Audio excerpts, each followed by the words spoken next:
What's going on, everybody? Welcome into another episode of the Browns Film Room. This week, we are focused on rookie quarterback, fifth-round pick Dorian Thompson-Robinson. I'm your host, Jacob, for tonight's festivities.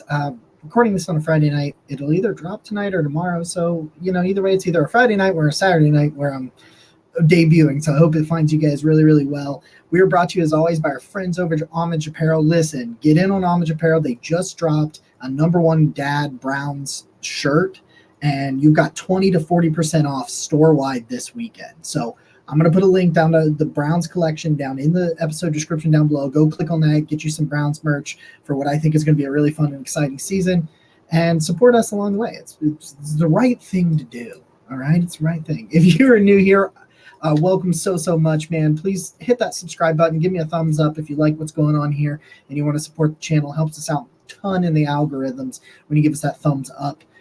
If you want to support the channel, you can also join it. There is a membership program, $2.99 a month, get some exclusive access and some early stuff. And we're working on some betting content, some other exclusive content that will be for the members of the channel. It's $2.99 a month, helps us out so much. All right, guys, let's dive into it.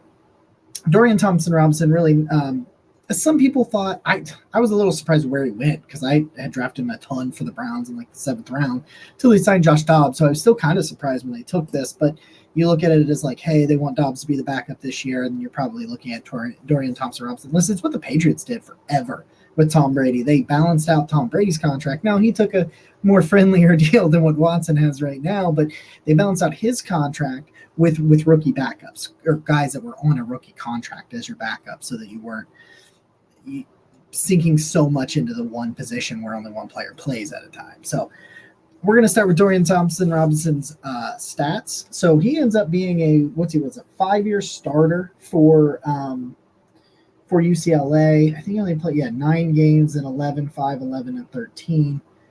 So throwing in his career, 63.3%, but I will say a 69.6 completion percentage last year with Chip Kelly. 10,710 yards, 88 touchdowns, 36 interceptions to go along with 1,826 rushing yards and 28 touchdowns on the ground. So hyper-productive quarterback. You're looking for a very high – I mean, you play that many years in college football. You play 5 years as a starter where you started at least 5 games. And then 3 of those years you started double-digit games for him. You expect to see those kind of numbers. So you're looking at a guy that's been there, done that. So he's got a ton of experience, a ton of success. So you're not worried about, has this guy played enough football? Like sometimes you get these younger quarterbacks that have only started a year or two, and you get concerned that they haven't played enough football. That's not a problem for Dorian Thompson-Robinson. I'm going to go over here the notes that I took. And then we will fire it up. I've got 14 plays for you, crashed them together to kind of highlight some of the things I'm talking about. The first thing that kind of jumps out to me is the ugly interceptions. There are some ugly ones.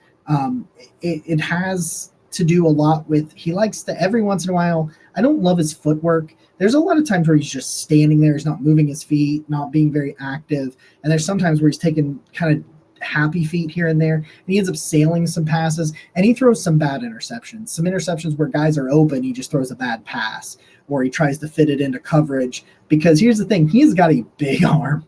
He has a big arm, and he knows it. And it reminds you, it's not as big as Jay Cutler, but if you remember, Jay Cutler was like, he didn't give a shit. Like, he didn't care. He knew he had a cannon, and he was just going to let it rip, him and Brett Favre.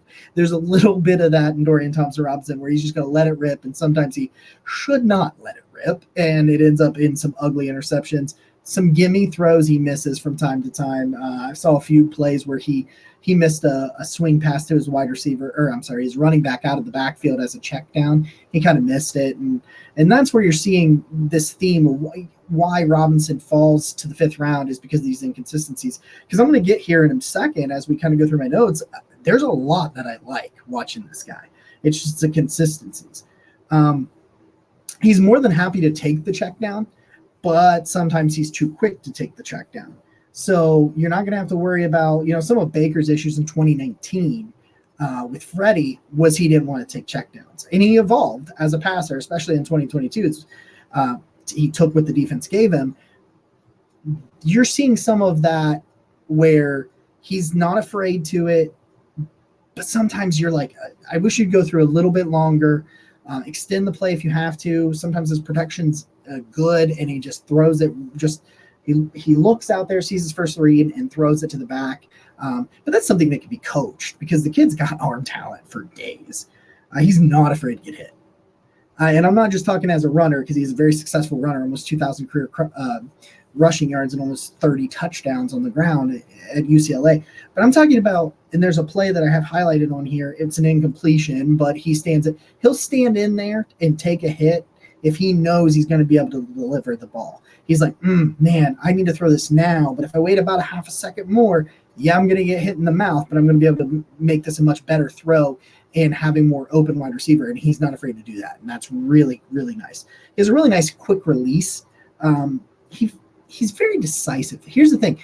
I say that he's quick to do the check down, but he's decisive. He's not going to like panic. He's not going to do a ton of pump faking and just trying to figure it out, freaking out. No, he does a good job to read defenses. He's been around long enough. He's a smart guy. He's played enough football. And when he makes a decision, that ball's out of his hands quickly. If there's an open guy and he sees him and he's ready to throw it, he's got a really nice throwing motion, really good career. Listen, I talked about this with Anthony Richardson during the draft. I think his floor as a runner is really nice for a backup quarterback. He is a really good runner, and when all else fails, reminds you like Tyler Huntley, reminds you of Lamar Jackson early on when he was still developing as a passer. When all else fails, he's going to run. And if you have to start a guy for 2 or 3 games and you need to get a win or two, if you're playing great defense, he can complement a good running game, and he can get you a win here and there. I don't know if he can do it this year, but I really like Dorian Thompson-Robinson, but his floor as a runner, he's just a really good runner. So that floor really elevates him in my eyes. Yeah, so I put that some of his misses are just really frustrating because of his arm talent. You really see that where you're like some of those high throws that I was mentioning earlier. You'll see those things and you're like, man, I know you're a better quarterback than this. I know you can throw this, make that throw. And so it gets a little frustrating. There's a lot of high and lows with his accuracy, especially in the deep and intermediate areas. I'm going to show you some really nice throws in terms of arm talent and strength and accuracy and putting the ball where it needs to be. And then there's sometimes, like I've mentioned already, just some really bad, really low lows, but some really high highs. And because of that, it's the kind of player you want to try to get in on. He's happy to take what the defense gives him, and sometimes he struggles to see the whole field. You'll see him pull those check downs real quick and notice that there are guys open when you watch the film. You're like, if he had just seen that guy or felt that guy over there, he could have made that instead of a check down, and we go from there. Real quick, guys, I'm going to pop up the film to wrap this thing up, and we're going to watch some examples of what I just talked to you guys about here in just a second. But listen, this is our second annual charity fundraiser. We're raising money for Project Sanctuary, which has a mission to help all military families heal.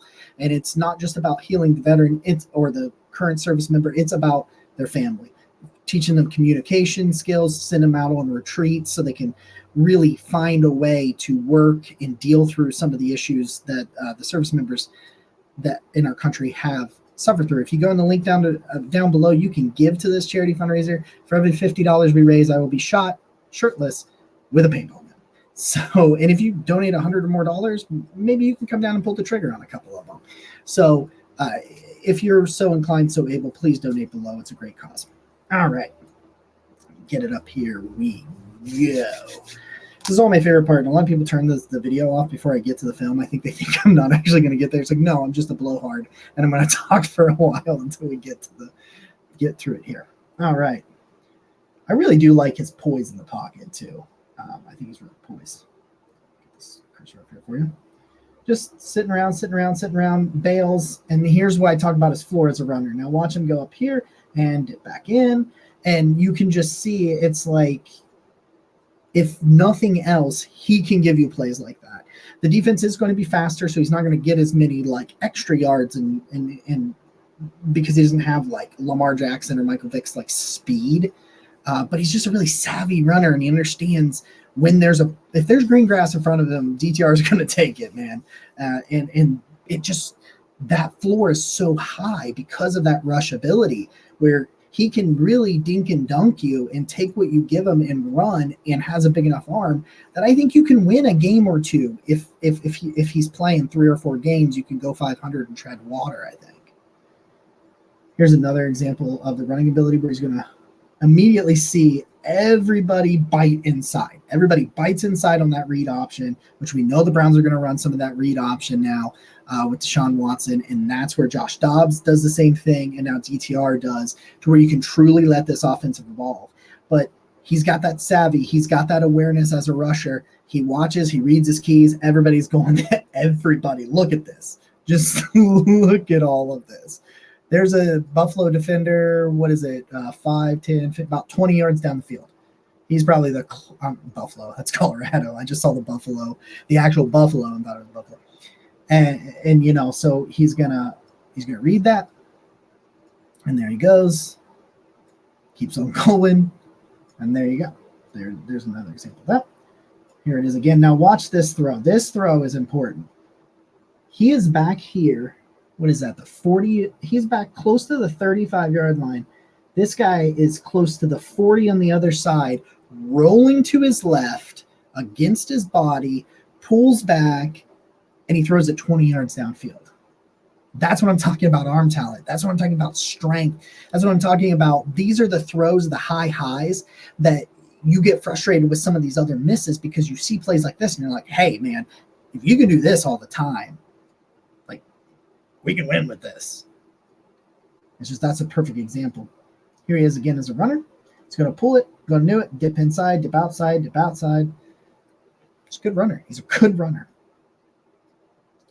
Now here's going to be an example of a combination of the strength and the accuracy that he can fit some really nice passes. Look at this. It's him in stride, 2 defenders closing in on the ball. Here he is as a runner again, and he's just whoop, dip, throw in there. I mean, can you win some football games like playing good defense and with that kind of ability? Yeah, man. I think right now his running is the best asset of his game, but he can throw the ball too. Here he is. He's going to scramble, go right back around. Oh, it's the same play. Sorry. I'm stupid. I apologize. Oh, God. It's a Friday night. Here he is here. Scramble back. We'll throw it right into a nice little tight window there. You'll see it a little bit better here. Just outside of a window it was. Plants his feet, drives the ball, puts it in between two defenders right there. Throwing away. This is the not afraid to take a hit. So he's not afraid to take a hit on this next play, as you can see, because he sees he's rolling. He knows he's going to get hurt, turns his body back around, and he's ready to take the hit. Doesn't get caught, but delivers a really nice ball running against the grain. Here he is again. Chuck it deep. Hits a guy right in stride. These are the throws, the NFL level throws that he can make. Hits him right in stride. A bunch of defenders around him, hits him in stride. Now you're in goal to go situation. Throws it just right where it needs to be. Sees the defender, anticipates him, gets it there on time. He's got the arm strength and accuracy to get it done. There you go. Take a hit here and still deliver a strike. Not afraid to take a hit, man. He can throw it outside the number, make all those big-time NFL throws. He can make all of them. He knows he's going to get hit. He still delivers a nice ball down for a really nice gain there. Here he is, just scramble. Throws. Kind of a dangerous throw, but he gets it there. He has the ability to do that. He's going to get hit again. He's not going to make the catch on this play, but that's a true. He's going to get smacked in the mouth right here. Bam. Kind of behind him, but it was thrown in a place that only his guy could make the catch, or no guy was going to make the catch. But that's it, guys. That's it for the Dorian Thompson-Robinson. We have one more draft pick. We'll get Luke Whippler next week. But due to popular demand, some requests we received, we will be doing Mahmoud Diabate, the UDFA linebacker, as well as Lonnie Phelps, the UDFA edge rusher, because a lot of people want to see these two players who I do think have a good chance to make the roster. So we will do those after we do What Player next week as we get closer and closer to training camp. Guys, I'm so thankful for every one of you. The most valuable thing you can give somebody is some of your time. So thank you yet again for giving me some of yours. Please hit that subscribe button, that like button. Tell your friends about us, and I'll see you guys next time. And you know what it is. Go Browns.